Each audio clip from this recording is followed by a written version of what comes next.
여러분 안녕하십니까? 우리 사회가 어떤 방향으로 발전해 갈지 모색하는 자유경영원 문글찬입니다.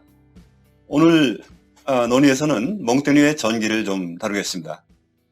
사라 베이크웰이라고 하는 영국 작가가 쓴 몽테뉴의 전기가 있는데 이 전기는 좀 특이한 내용으로 되어 있어요.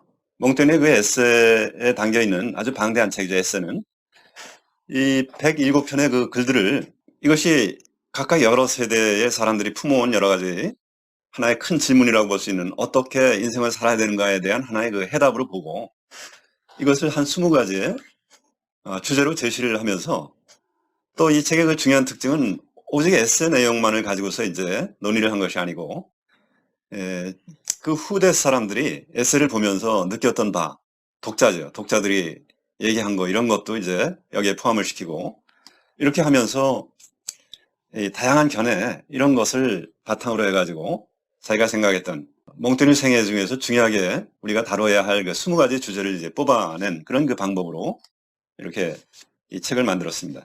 상당히 재미있는 책인데 여러분도 한번 기회 되시면은 보시기 바랍니다.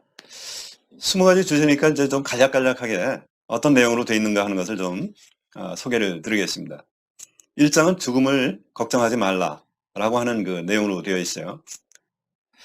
몽테뉴는 죽음에 대해서 아주 엄청난 강박관념을 초년병 때 가지고 살았습니다. 자녀들이 줄줄이 어려서 죽고 나중에 딸만 하나 이렇게 성장을 했죠. 그리고 평생 절친이라고 볼 수 있는 사람은 단 하나밖에 없었는데 라 보에시라고 하는 사람입니다. 이 사람이 또 한 5년 정도 이렇게 사귀다가 갑자기 흑사병으로 죽는데 이제 옆에서 임종을 지켜본 그런 경험이 있죠. 그런 와중에 이 산길을 외출을 하다가 자기의 그 시종이 탄 말이 자기 말을 덮치는 그런 큰 사고가 발생해가지고 여러 날을 혼수 상태 속에서 이렇게 일종의 임사 체험, 죽음을 경험하는 그런 체험을 좀 하게 돼요. 근데 자기는 이 몽롱한 속에서 마치 요술 양탄자를 타고 하늘을 나는 기분이 들었다. 이렇게 쓰고 있습니다. 그 후에 이 죽음이라 하는 것은 너무 걱정할 필요가 없겠구나.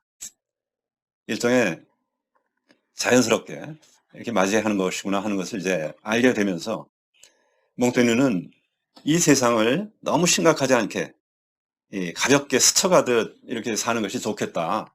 그렇게 이제 이것이 죽음을 두려워하지 않는다. 죽음을 걱정하지 않는다. 이것이 몽테뉴의 가장 기본적인 하나의 그 신조가 되었습니다.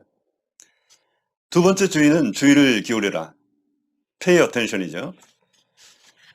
이 주제는 몽테뉴가 그 에세이를 쓰기 시작하면서 자기 자신을 하나의 그 관찰 대상으로 집중해서 자기가 머릿속에 들어있는 그 생각의 의식의 흐름이라든지 이것을 어떻게 글로 옮기는가 이 감각과 이 경험 이거를 계속해 가지고 귀를 기울여서 에세이를 쓰기 시작하는 그런 그 내용이 이제 들어있는데 37살 때 그동안 공직으로 근무를 했었던 판사직을 그만두고 그때 당시는 이것이 이제 중년 정도가 되는 것이에요. 37이면. 그래서 몽테뉴 성에 한쪽 탑을 개조를 해가지고 거기에 이제 서재를 꾸미고 이렇게 하면서 거기서부터 에세이를 쓰기 시작하는 그런 내용들이 펼쳐지죠.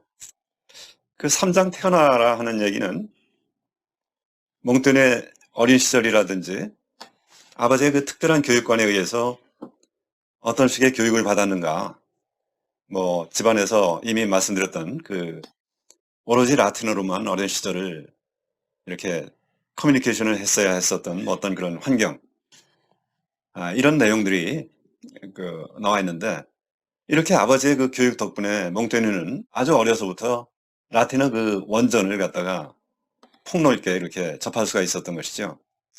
그러면서 몽테뉴는 어떤 극단에 빠져가지고 자기의 그 주장을 하는 이거를 일종의 그 우둔함이라고 이렇게 봤습니다. 우리는 누구나 우둔함에 빠져 있다. 하지만 그런 내가 우둔하다는 이 사실을 아는 사람은 조금 그래도 나은 측에 있다고 해야 할지 나는 잘 모르겠지만 뭐 이렇게 쓰고 있죠. 여기서 나는 잘 모르겠지만 이렇게 판단을 유보하는 그런 자세, 이것이 이제 회의주의인데, 내가 확실한 진리를 알고 있다 이렇게 독단적인 그런 주장을 하지 않습니다. 이 말을 쿠세제, 나는 무엇을 아는가, 에포케, 나는 판단을 보류하겠다, 이걸 명패를 붙여가지고 이제 자기의 서재에 이렇게 써놓고 평생의 신조를 여기다 이렇게 두고 살았죠. 그렇지만 이제 우리 주위에 보면은 지나치게 자기 확신에 가득한 사람, 이런 사람들이 많다는 것을 이제 우리가 볼 수가 있습니다. 네 번째 주제는 많이 읽고 대부분 잊어버리고 천천히 살자. 슬로우 리빙. 이런 거의 원조라고도 이제 볼 수가 있어요.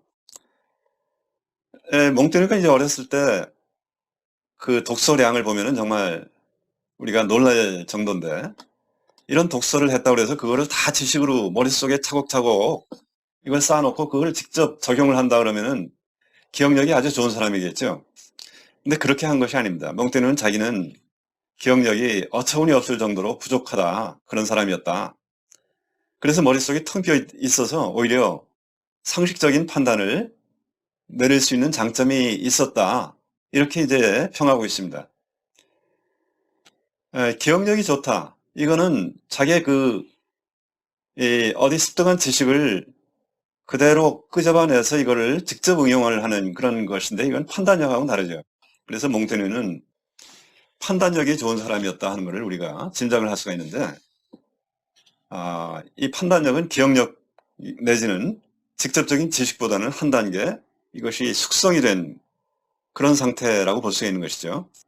적절히 내면화되고 이걸 바탕으로 해가지고 올바른 판단을 내리는 것이 중요하다 하는 그런 사람이었다 하는 것을 우리가 알 수 있는 것이죠. 5장은 사랑과 상실을 이겨내라.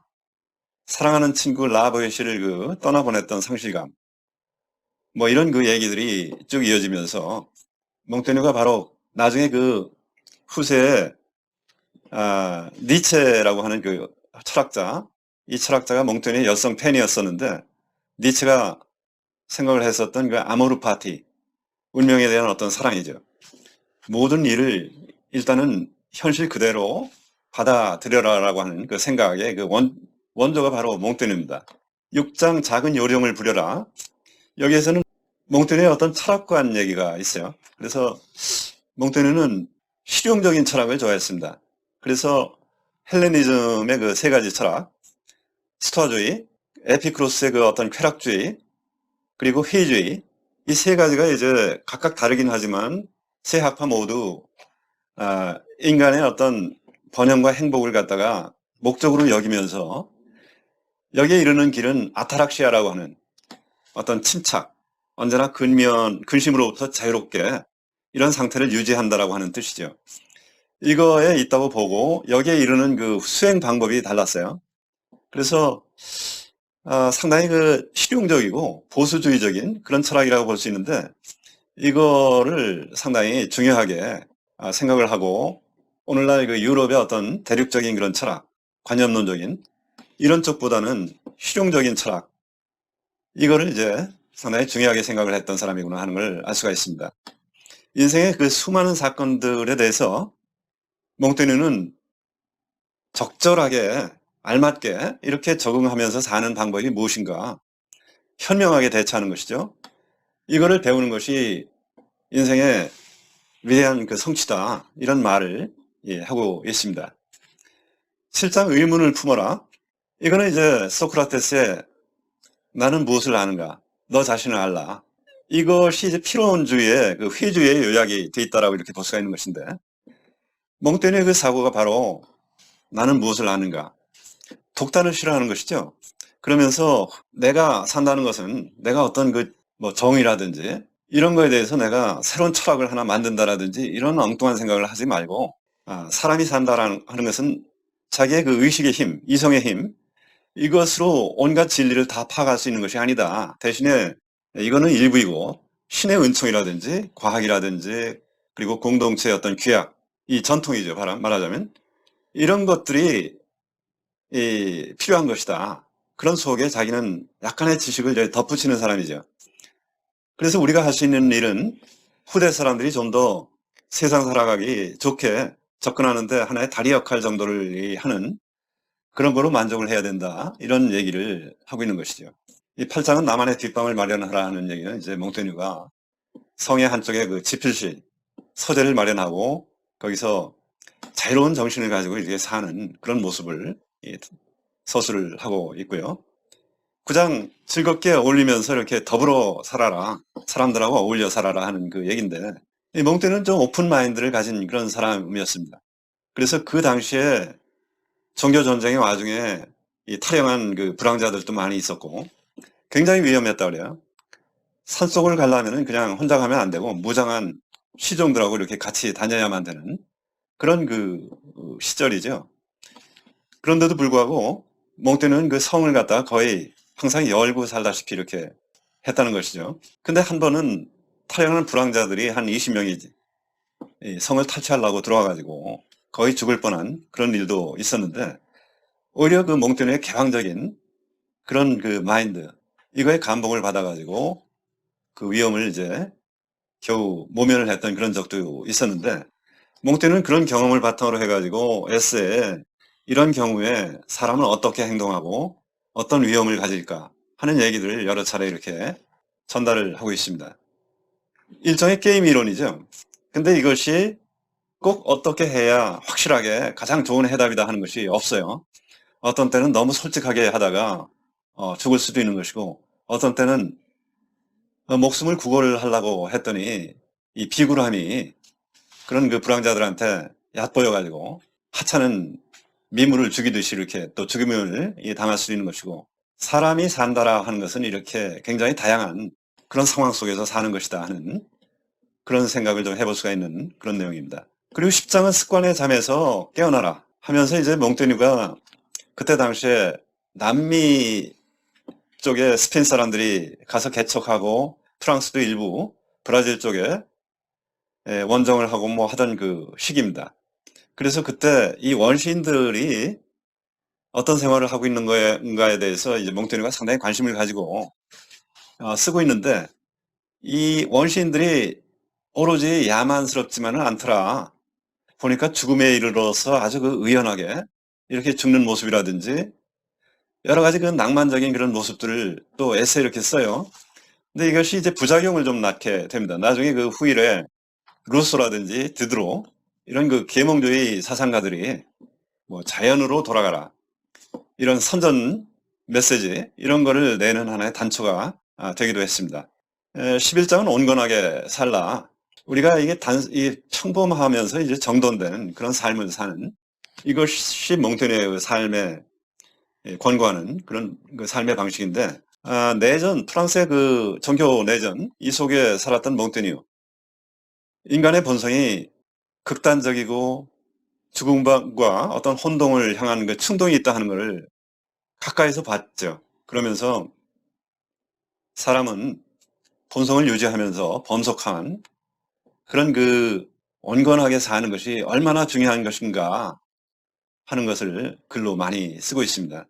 그리고 12장은 인간성을 지켜라. 종교전쟁이 말로는 개혁을 주장을 하고 하지만은 이것이 일종의 정치투쟁으로 변질되는 그런 상황을 보면서 이 종교적인 열정이라 하는 것이 결국은 적개심이구나 하는 것을 이제 알게 된 것이죠. 그러면서 이 스토아주의적인 온건하게 살면서 이 세상을 연속해 가지고 사는 것이 굉장히 중요한 것이고 역사라고 하는 것이 어떤 종말을 매듭을 짓고 하는 것이 아니고 어떤 쇠퇴했다가 회복되는 이런 하나의 연속이구나 하는 것을 쭉 서술을 하는 그 내용들이 12장입니다. 자, 그리고 13장은 아무도 한 적이 없는 이런 일을 해라. 그런 그 내용이에요. 이것이 이제 에세이를 쓰기 시작하고 에세이를 아주 색다른 그 방향에서 솔직한 그런 그 내용을 쓰고 아무도 해본 일이 없는 그런 내용들이죠. 그래서 이제 수백 년간 수많은 애독자를 갖게 된 그런 명절을 쓴 건데 그 아무도 한 적이 없는 에세이를 쓰게 됐던 계기 이것이 13장의 내용입니다. 그리고 14장은 세상을 보라. 이런 내용이에요. 그러면서 몽테뉴가 에세이를 초판을 냈죠. 내자마자 이것이 즉시 성공을 거뒀어요. 그때 당시에 베스트셀러가 된 것이죠. 그래서 이제 유명한 어떤 그 귀족이라든지 유복한 사람들은 응접실에 몽테뉴의 그 에세이를 하나 정도 이렇게 두는, 이것이 유행을 할 정도로 그런 그 베스트셀러가 됐는데, 그러고 나서 몽테뉴는 한 17개월 정도 이제 프랑스, 독일, 스위스, 이탈리아를 갖다가 이렇게 쭉 여행을 해요. 물결 따라서 이제 흐르는 듯이 그렇게 이제 여행을 즐깁니다. 이렇게 해서 이제 은밀하게 여행을 하는데, 여행 중에 심지어 왕이 보르도 시장을 맡아라 하는 그 서신을, 친서를 보냈는데도 불구하고 짐짓 모른 척 하면서 더 먼 쪽으로, 로마 쪽으로 이렇게 여행을 계속해 간 그런 정황이 있습니다. 15장은 너무 잘하지는 마라 하는 내용입니다. 근데 사실은 몽테뉴가 이제 보르도 시장을 하면서 2번 연임을 한 걸로 봐가지고 상당히 열심히 했구나 하는 걸 알 수가 있습니다. 그러면서 당시에 보르도가 약간 그 중앙정부하고 적대적인 그런 일로 해가지고 뭐 소금세라든지 이런 문제로 해가지고서 너희들은 이러이러한 권한을 가질 수가 없다 해가지고서 좀 차별 대우를 받았던 그런 그 상태였었는데, 몽테뉴가 시장을 하면서 이 권한을 회복도 하고 하면서 그 임기를 성공적으로 마쳤죠. 근데 한편으로는 임기가 거의 끝나갈 즈음에 패스트가 또 발생이 됐어요. 그 몽테뉴는 임기가 채 맞춰지기도 전에 그 시에다가 내가 이러이러한 상태인데 이제 마지막으로 인수인계하는 것만 남은 그런 상태인데 내가 꼭 그 의회에 들어가야 되겠느냐, 응답을 해주기 바란다. 그러면서 응답도 기다리지도 않고 가족을 데리고 뭐 한 6개월간 이 패스트를 피해가지고 유랑을 떠납니다. 좀 무책임하다 이렇게 볼 수도 있는데, 유랑을 떠나서 갔다 왔을 때 자기 자신과 가족을 이제 살린 거죠. 갔다 왔을 때 이 보르도 시는 근 한 3분의 1의 그 인구가 이 흑사병으로 다 죽었어요. 몽테뉴는 그러니까 마지막으로 인수인계, 이런 거를 위해서 내가 나의 가족과 나의 생명을 다 리스크를 걸 필요가 있는가, 이렇게 판단을 했던 것이죠. 몽테뉴가 어떤 사람인가 하는 것을 짐작을 할 수 있게 합니다. 16장은 철학은 우발적으로만 해라 하는 제목으로 되어 있어요. 몽테뉴는 이런저런 그 사실을 갖다가 열심히 섭렵하고 이거를 솔직하게 글로 남기는, 그렇게 하다 보니까 이 책을 읽는 사람이 봤을 때 몽테뉴가 철학자구나 이런 생각을 갖게 됩니다. 그래서 우발적으로, 우연히, by accident라고 이렇게 표현이 되어 있는데, 우연히 철학자가 됐어요. 근데 몽테뉴의 그 철학은 칸트 같은 대륙적인 그런 철학자가 아니죠. 이 관념론적으로 쭉 꿰서 뭐 이렇다 이렇게 주장을 하는 철학자가 아니고, 일종의 영국 스코틀랜드적인 경험론적인 그런 철학자라고 볼 수가 있습니다. 17장 성찰하되 후회하지 마라. 몽테뉴의 글 곳곳에 그 아모르 파티적인 그런 신조를 볼 수가 있습니다. 인생에서 자기의 과거를 글로써 이게 덧칠을 한다라든지 하지를 않았습니다. 자기의 그 치부 이런 것도 그대로 이제 있는 그대로 이렇게 드러내려고 이제 그런 식으로 글을 썼죠. 에세는 계속해서 가필을 이제 하는 식으로 해서 2판, 3판 이렇게 이어졌는데, 생애가 중단이 됨으로써 오히려 에세가 적당할 때 끝이 났다, 이렇게 이제 그 사라 베이쿠엘이 평하고 있어요. 안 그러면 이게 어디까지 자라났을지 알 수가 없다. 이렇게 또 얘기를 하고 있습니다. 18장은 통제를 포기하라.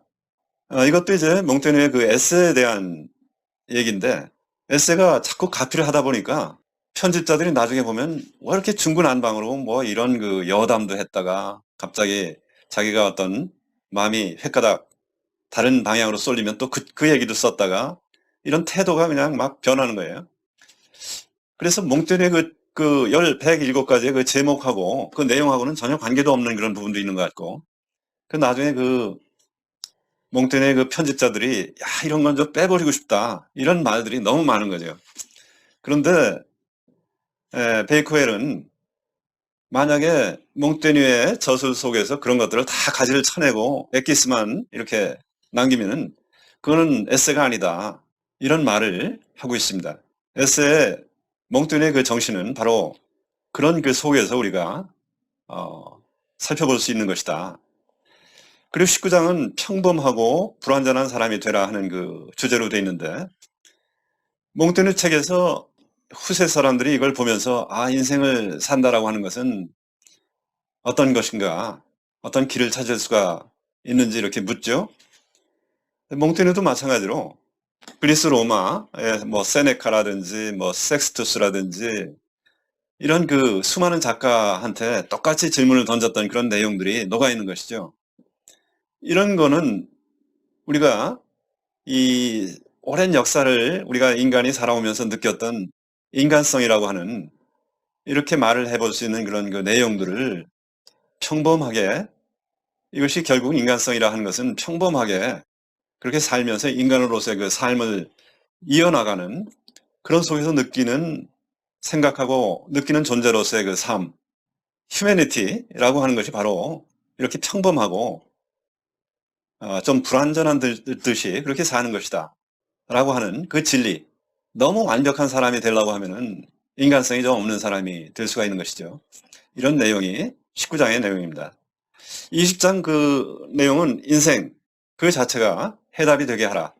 몽테뉴가 죽는 그 장면이 여기에 나와요. 그럼 몽테뉴는 평생 고질이었었던 그 신장 결석 이거에 합병증으로 심한 후두염이 돼가지고 목이 부어올라서 이제 숨이 막혀서 죽는 그런 고통스러운 그 임종을 맞이했습니다. 그러면서 후두염이 발생해서 이제 거의 죽게 됐다 했을 때 침대에 의지하고 일어나서 이 글로써 시종들에게 유서로 시종들 각각에 대해서 어떤 소에게 재산을 또 물려주고 하면서 임종을 맞이하는 결국 성공적이면서 아주 후회 없는 그 인생을 마감을 하는 그런 장면이 나오죠. 자, 이제 좀 이 20가지의 주제를 간략간략하게 말씀을 드리다 보니까 좀 두서없이 됐는데 결론을 보자면은 살아있을 때 우리 몸을 관통하는 여러 가지 상념이라든지 생각 이거를 세밀하게 관찰하면은 아주 흥미로운 대상이 될 수가 있다. 이런 생각, 이런 감각과 경험 여기에 귀를 기울여서 쓴 것이 에세인데 이것이 인간학의 하나의 보고가 됐습니다. 인간학.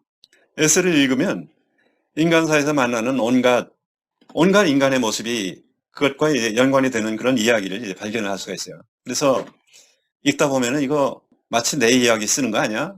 이런 그 생각을 했던 그 많은 사람들이 있다고 합니다. 그래서 어떤 때는 나 자신의 그 위선까지도 발견을 하면서 부끄럽게 느껴지기도 하고 다만 이제 결론을 좀 말씀을 드리자면은 몽테뉴를 읽으면 품위 있게 산다라는 것이 어떤 것이구나. 도리에 맞는 삶이라는 것이 어떤 것이구나 하는 것을 우리가 느낄 수가 있어서 이 사람이 이제 1533년 16세기에 났던 사람인데도 불구하고 우리가 말하는 이 근대 정신 이거를 가졌던 사람이구나 하는 것을 느낄 수가 있습니다. 오늘 그 몽테뉴의 전기를 썼던 사라 베이코엘의 그 책, 이 내용을 바탕으로 말씀을 드렸습니다. 감사합니다.